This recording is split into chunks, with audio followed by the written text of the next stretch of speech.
दोस्तों, क्या आप जानते हैं कि नारद मुनि ने क्यों श्राप दिया भगवान विष्णु को, जिसके कारण भगवान विष्णु को लेना पड़ा था राम रूप में जन्म। आखिर नारद जी श्राप नहीं देते तो राम रूप में भगवान विष्णु का जन्म नहीं होता। दोस्तों, यह कहानी सुनने के बाद आपको बहुत आश्चर्य होगा। चलिए दोस्तों, इस कहानी को शुरू करते हैं। वीडियो को पूरा जरूर देखिएगा। पौराणिक कथाओं के अनुसार एक बार देवर्षि नारद को इस बात का घमंड हो गया था कि कामदेव भी उनकी तपस्या और ब्रह्मचार्य भंग नहीं कर पाए।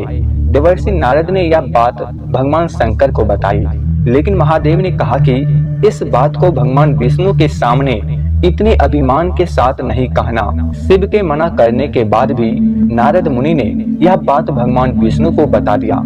तब भगवान विष्णु ने समझ गए थे कि नारद मुनि में अहंकार आ गया है। इसे खत्म करने के लिए भगवान विष्णु ने एक योजना बनाई। नारद मुनि भगवान विष्णु को प्रणाम करके आगे बढ़ गए। रास्ते में नारद मुनि को एक सुंदर भवन दिखाई दिया। वहाँ की राजकुमारी के स्वयंवर का आयोजन हो रहा था।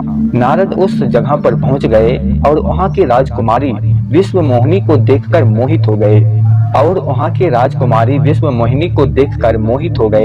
भगवान विष्णु की माया के कारण यह सब हो रहा था। राजकुमारी का सुंदर रूप नारद मुनि के तप को भंग कर चुका था, जिस कारण उन्होंने इस स्वयंवर में हिस्सा लेने का मन बना लिया। राजकुमारी को पाने की इच्छा में नारद अपने स्वामी भगवान विष्णु की शरण में पहुँचे और उनसे उनके समान सुंदर रूप पाने की इच्छा जाहिर की। भगवान विष्णु ने नारद की इच्छा अनुसार उन्हें रूप भी दे दिया। नारद नहीं जानते थे कि भगवान विष्णु का एक वानर रूप भी है। हरि रूप लेकर नारद उस स्वयंवर में पहुंच गए। उन्हें अपने आप पर इतना अभिमान हो गया था कि उन्होंने एक बार भी अपना चेहरा नहीं देखा। नारद को इस बात का विश्वास हो गया था कि हरि रूप को देखकर राजकुमारी उन्हीं के गले में वरमाला पहनाएगी, लेकिन ऐसा नहीं हुआ। राजकुमारी ने उन्हें छोड़ भगवान विष्णु के गले में माला डाल दी। नारद के रूप को देखकर जब उनकी हंसी उड़ाई गई तो उन्होंने सरोवर में जाकर अपना चेहरा देखा और उन्हें भगवान विष्णु पर क्रोध आया।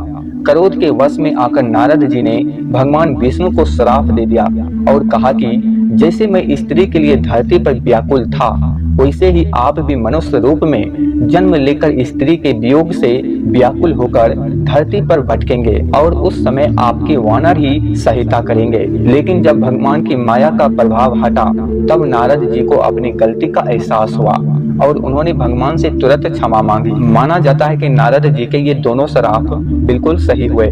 भगवान विष्णु को राम के रूप में पृथ्वी पर अवतार लेना पड़ा और माता सीता का वियोग भी सहना पड़ा और वानरों की भी सहायता लेनी पड़ी। आपको यह कहानी जानकर कैसा लगा, कमेंट में जरूर बताइएगा।